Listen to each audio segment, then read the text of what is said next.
Je vais jouer carte sur table avec vous. Est-ce que vous pensez qu'il y a trop d'étrangers en Corée ou au Japon? Moi, en commentaire là tout de suite, dites-moi, oui, il y a trop d'étrangers. Moi, quand je vais au Japon, je veux voir que des Japonais. Mais toi, tu vas au Japon du coup. Enfin, à un moment donné, est-ce que c'est pas un peu le serpent qui se mord la queue? Tu vas dans un pays, en effet, pour voir que des locaux. Et au final, parce que tu vas dans le pays, ce que tu critiques, c'est ce que tu es, c'est ce que tu fais. On va encore réagir à une vidéo de Route Asiatique qui nous explique que le Japon est envahi d'étrangers. Alors là, j'aimerais bien voir les arguments, hein.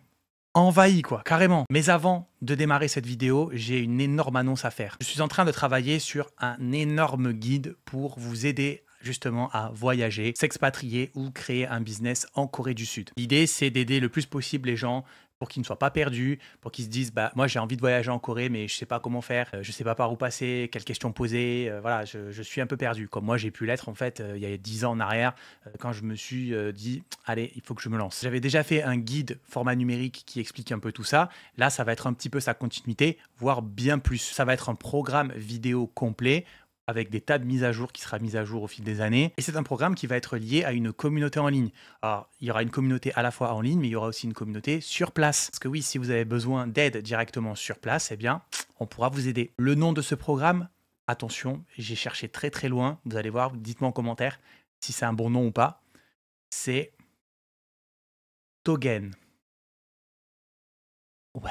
Vu que j'ai plus ma chaîne YouTube qui s'appelle comme ça, et j'ai toujours le nom de domaine togen.com, je me suis dit, bah, tant qu'à faire, autant donner le nom à ce programme-là qui concerne la Corée du Sud. C'est un programme qui devrait sortir début janvier 2025, mais je vais le mettre sous forme de liste d'attente, donc pas tout le monde pourra s'inscrire. Vous pouvez désormais inscrire votre adresse email dans le petit lien en description. Vous serez prévenu dès janvier 2025 de l'ouverture du programme, et vu que ça sera des places très limitées, eh bien, je vous conseille de le prendre immédiatement. Le prix, alors là, vous me dites, ah ouais, mais là, attends, à mon avis, ça a coûté une blinde ce truc. Non, absolument pas. C'est un programme très très complet et je vais faire un premier prix d'appel. Je vais faire tout ça à 49 euros. Bon, ça sera les premières places qui coûteront 49 balles. Après, je vais l'augmenter. Je pense l'augmenter en fait de 50 euros tous les 100 membres. Voilà, c'est mon objectif. Je vais faire ça comme ça. Donc, si tu reçois l'email tout de suite et que tu vois que c'est encore 49, bah fonce quoi. Je vais essayer d'en faire le programme le plus complet possible, que ça soit juste si tu veux voyager en Corée du Sud ou si tu veux t'expatrier et faire les choses plus sérieusement ou carrément monter un business. Voilà, ça sera pour tout le monde. Allez, on va voir ce que Route Asiatique a à nous dire. Vous savez, ma fameuse chaîne IA. Le Japon n'est plus la troisième plus grande économie du monde, et cette idée selon laquelle le pays allait dominer le monde semble de plus en plus improbable. Des gens stockent de la nourriture et du carburant, les salaires sont en baisse depuis 20 mois consécutifs, et des milliers de Vietnamiens et de Philippins arrivent dans le pays, c'est déjà devenu une réalité. Tout cela, sans aucun doute, n'est pas dû au fait que le Japon soit un pays où des vieillards dessinent des mangas, ont perdu leur temps à créer de l'animé, et ont oublié de s'occuper de leur pays. C'est les vieillards qui décident des mangas. Moi, je connais que Akira Toriyama, paix à son âme, et Kanakamatsu. Voilà. Je connais que ces deux mangaka, désolé. Bah, après, je suis pas intéressé par les mangas. Mais je connais d'autres mangas, hein, attention, mais je connais pas les auteurs en fait. Voilà, je connais pas le nom. Jusqu'aux années 80, les États-Unis étaient préoccupés par la possibilité de perdre leur position face au Japon sur le marché international en raison de ces grandes entreprises. Cette période dorée du Japon n'existe plus. Et si tu n'as rien compris à ce que j'ai dit jusqu'à présent, reste jusqu'à la fin de cette vidéo, car... Oh, c'est dommage qu'il dise ça, j'aurais trop envie qu'il dise « Et si tu n'as rien compris à ce que je viens de dire, eh ben, va bien te faire foutre. » Le Japon, autrefois l'une des plus grandes puissances mondiales, traverse actuellement une période délicate. Le pays est en récession, ce qui signifie que le PIB, ou la richesse nationale, a diminué pendant 2 trimestres consécutifs. Ce n'est pas un petit problème, c'est un signe que l'économie est en déclin significatif et qu'une grande crise pourrait se rapprocher. Si nous remontons un peu dans le temps, autour de 2010, le Japon avait déjà perdu sa place de deuxième économie mondiale au profit de la Chine. Cela avait marqué un tournant majeur, car le Japon avait toujours été une référence en matière de technologie et d'innovation. Mais aujourd'hui, en 2024, l'Allemagne a de nouveau dépassé le Japon, lui volant ainsi la 3e place du classement mondial. D'une certaine manière, cela montre à quel point l'économie japonaise a perdu de sa vigueur. Il existe de nombreux facteurs qui expliquent cette chute, tels que le vieillissement de la population, qui réduit la main-d'œuvre, et d'autres problèmes majeurs qui entravent la croissance du pays. La crise économique au Japon frappe fort, et ce n'est pas un phénomène nouveau. Les salaires chutent depuis plus de 20 mois consécutifs, ce qui signifie que les gens gagnent moins, tandis que les prix ne cessent d'augmenter. Ce n'est pas seulement une question d'un facteur isolé, Les aliments sont plus chers, le carburant aussi, et cela aggrave considérablement le budget des familles. Pour ceux qui vivent dans de grandes villes comme Tokyo ou Osaka, ce n'est pas seulement un défi financier, mais aussi une question de sécurité. C'est là où on se rend compte vraiment du facteur de l'inflation, à quel point c'est une dinguerie ce truc. Dans n'importe quel pays, hein. Là on parle du Japon, ok, mais Taïwan, Thaïlande et tout, t'y vas en fait dans ces pays-là. Juste avant Covid, voilà, avant Covid. Moi je suis allé au Japon avant Covid, je suis allé en 2018 au Japon. 2019, je sais plus. 2018. C'était encore relativement pas trop cher, hein. Aujourd'hui, même mon pote, là, il était allé à Taïwan, il m'a dit, mais laisse tomber, les prix là-bas, ça n'a rien à voir à 5 ans en arrière où on était allés tous les deux. Pensez pas trop que, ouais, on va dans des pays comme ça parce que ça coûte pas cher. Non, non, croyez-moi que l'inflation, ça touche tout le monde, hein, ça touche vraiment toute la planète. Nous avons vu certains témoignages de personnes qui ont commencé à stocker des aliments, car en période de crise, l'idée est d'être préparé à l'inattendu. Bien sûr, cela n'est pas courant dans la culture japonaise, mais face à tant d'instabilité, beaucoup de gens ont commencé à adopter ce comportement. Ce type de... Mais même en Corée, hein, moi j'ai mon voisin qui fait ça. Il a en fait toute une terrasse où il stocke plein de choses. Et quand tu lui poses la question, c'est au cas où en fait. Au cas où il y a une merde, ou il y a une guerre, ou je sais pas quoi, tu vois. de réaction n'avait pas été observée depuis 10 ou 14 ans, lorsque les gens accumulaient des aliments au Japon par peur de conflits, de typhons ou même de crises humanitaires. Ouais. Cependant, il semble que cette peur grandisse progressivement, alimentée par l'instabilité économique. Bien entendu, cela ne signifie pas que toute la population pense à cela en permanence ou que tout le monde se prépare de la même manière. Bien que beaucoup ignorent la situation et que la majorité vive tranquillement comme si rien ne se passait, une grande crise économique se profile silencieusement et pourrait même englober le pays dans les prochaines décennies, annonçant une nouvelle chute du Japon. Cette crise actuelle a deux causes principales: l'immigration et le vieillissement de la population. L'immigration est un sujet que le Japon a toujours abordé avec beaucoup de prudence. Bien qu'il fasse face à de grands défis, comme le vieillissement de la population et le manque de main-d'œuvre, le pays a toujours été très réticent à ouvrir ses portes aux étrangers. Cette attitude repose sur des racines culturelles profondes. Le Japon est connu pour être une société très homogène, où la préservation des traditions et de l'identité nationale est une priorité. Pendant longtemps, le Japon pensait qu'il pourrait résoudre ses problèmes économiques et sociaux uniquement à travers des politiques internes, comme encourager la natalité ou prolonger l'âge de la retraite.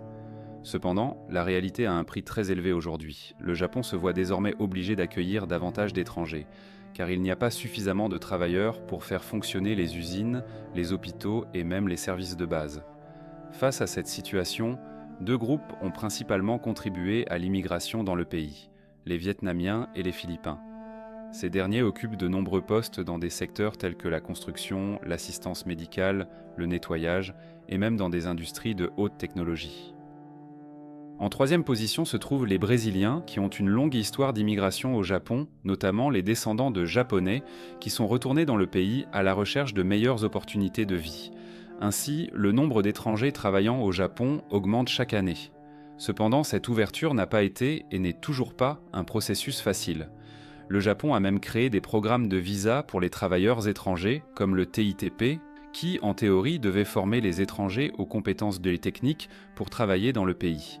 Mais dans la pratique, ce programme a été largement critiqué pour offrir des emplois mal rémunérés et des conditions de travail médiocres. Il existe des reportages dénonçant ces situations et mentionnant les réformes que le gouvernement tente de mettre en place en réponse aux nombreuses plaintes concernant les mauvaises conditions de travail, le manque de paiement et même la disparition de certains stagiaires. Malgré les améliorations promises, le programme reste très complexe et les étrangers n'ont que peu d'autonomie. Ils ne sont même pas traités comme de véritables membres de la société.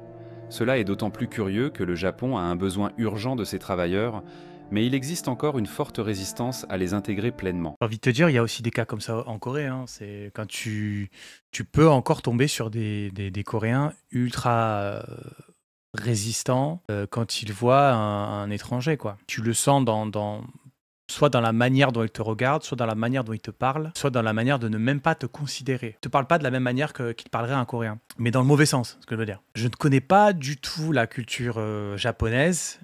C'est vrai que j'en ai entendu, honnêtement, que du mal, hein. Concernant l'immigration. J'ai juste mon poteau Japon noir et blanc, Kevin, qui parle un peu de tout ça et qui m'apprend un petit peu comment ça se passe, quoi. Mais Je t'avoue que je connais pas trop la culture Jap, mais ça a certaines similitudes. Mais au niveau de l'immigration qui est mal vue en Corée, c'est un peu la même chose, je trouve. Et la Corée va se retrouver dans le même merdier. C'est-à-dire que voilà, la Corée, c'est une île. Pareil, les gens font plus d'enfants. Ils auront impérativement besoin d'immigration pour justement faire tout ça. C'est le même problème. Franchement, c'est la même chose. Les étrangers sont perçus comme une solution temporaire au problème de la main-d'œuvre, mais pas nécessairement comme une partie intégrante de l'avenir du pays. Ce n'est pas comme si le Japon souhaitait que les étrangers s'y installent durablement. Cela crée une situation encore plus complexe, car l'immigration pourrait être une solution plus efficace aux problèmes démographiques et économiques du pays. Cependant, les idées conservatrices à l'égard des étrangers freinent cette relation. C'est une dinguerie. Tu ne fais pas venir un peuple d'un autre pays parce que tu as des problèmes démographiques et tu as des problèmes aussi financiers et après tu les traites mal et tu les rejettes. C'est quoi cette dinguerie là? Qu'est-ce que c'est? Pendant ce temps, le Japon continue de vieillir. Aujourd'hui, plus de 28% des Japonais ont 65 ans ou plus, ce qui fait du pays la nation avec la plus grande proportion de personnes âgées au monde. Cette situation est extrêmement problématique. La main-d'œuvre diminue rapidement et le Japon n'a pas assez de jeunes pour soutenir l'économie ni prendre soin de sa population vieillissante. Avec moins de personnes en âge de travailler, la charge sur ceux qui travaillent encore ne cesse d'augmenter. Le système de retraite repose sur les cotisations des travailleurs actuels pour financer les pensions. Toutefois, avec un nombre de plus en plus réduit de contributeurs et une population de retraités en constante augmentation, le gouvernement se voit obligé de prendre des décisions très difficiles. L'une de ces décisions pourrait être l'augmentation de l'âge minimum de la retraite, qui pourrait atteindre 70 ans. Wow. Cela signifierait que les Japonais devront travailler beaucoup plus longtemps avant de pouvoir se reposer. De plus, des secteurs essentiels comme la santé et l'assistance sociale souffrent énormément de cette situation. Le nombre de soignants disponibles pour prendre soin des personnes âgées n'est pas suffisant pour répondre à la demande quotidienne de soins. Pour cette raison, le Japon investit de plus en plus dans des solutions technologiques comme les robots soignants et l'automatisation, mais cela ne résout pas entièrement le problème. Un autre facteur qui aggrave cette crise est le faible taux de natalité.